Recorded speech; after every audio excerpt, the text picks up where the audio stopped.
పెట్టుకున్నాను. కొత్తిమీర కోసుకున్నాను, పచ్చిమిర్చి 2, ఎండుమిరపకాయ 2, కరివేపాకు, చింతపండు కుండలో పెట్టి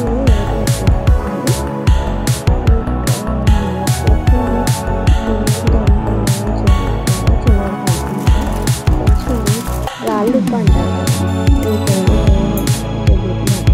మేమైతే రాళ్ళుప్పు, కల్లుప్పు అంటాము.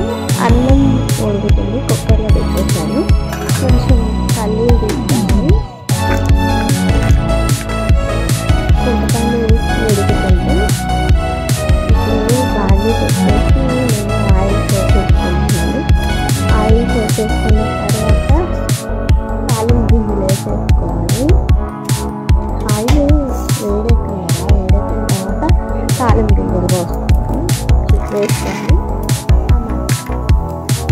ఇక నేను వచ్చేసి అదే పల్లీలు వేయించుకుంటున్నాను. వేయించుకొని అవి కొంచెం గోల్డెన్ కలర్లో వచ్చిన పక్కకు తీసేస్తాను. దాంట్లోకి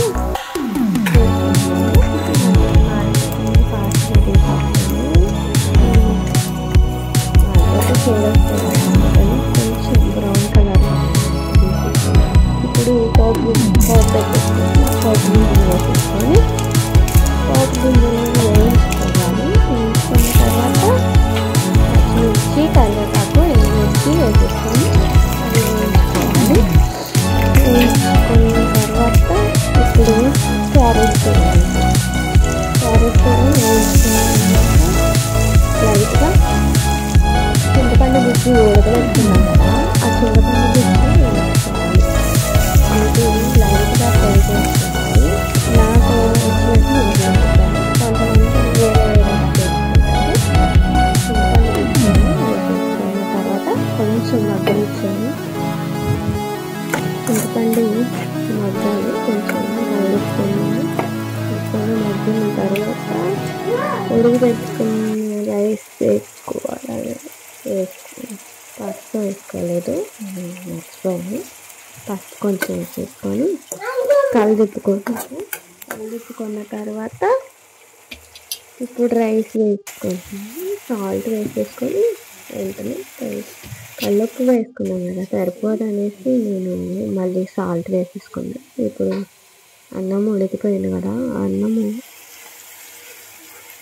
చింతపండు గుజ్జులో తాలింపులో వేసేసుకుంటున్నాను. వేసేసుకొని కలిపేస్తున్నాను.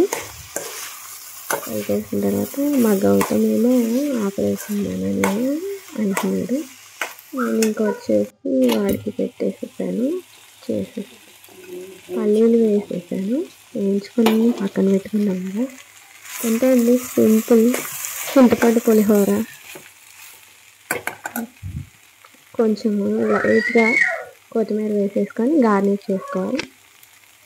ప్లీజ్ లైక్, సబ్స్క్రైబ్ చేయండి.